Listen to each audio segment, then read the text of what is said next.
शेतकऱ्यांनी पेरणीची घाई करू नये, मान्सूनपूर्व वादळी पावसावर अवलंबून पेरणी करू नका, मुख्यमंत्री फडणवीसांचं शेतकरी बांधवांना आवाहन.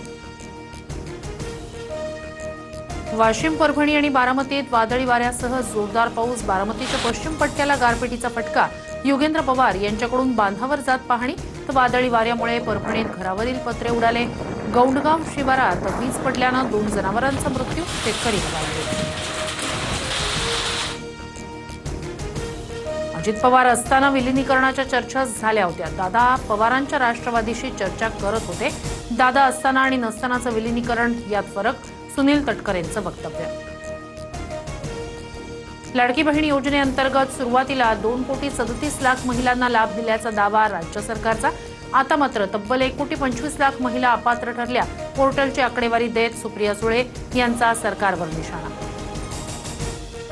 80 लाख लाडक्या बहिणी आज अपात्र. पुढील वर्षात आणखी महिला अपात्र ठरतील.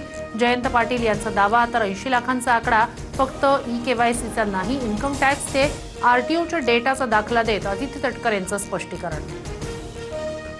नीट फेर परीक्षा केवळ लेखी स्वरूपातच घेतली जाईल. परीक्षा यंत्रणा आधीच दबावात.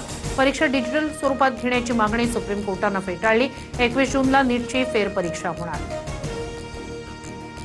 कॉक्रोच जनता पार्टीचे संस्थापक अभिजित दिपके भारतात येणार. 6 जूनला दिल्लीत आंदोलनाची घोषणा. केंद्रीय शिक्षण मंत्र्यांच्या राजीनाम्याची मागणी. विद्यार्थ्यांना मोठ्या प्रमाणात आंदोलनात सहभागी होण्याचं आवाहन. कोल्हापूरमध्ये नीट पेपरफुटी प्रकरणी काँग्रेस आक्रमक. सतेज पाटील यांच्या नेतृत्वात काँग्रेसच्या मशाली पेटल्या.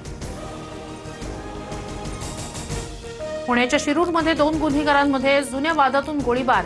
करडे घाटात 2 कारची एकमेकांना धडक. सराईत गुन्हेगार विशाल काळेचा गोळीबारात मृत्यू.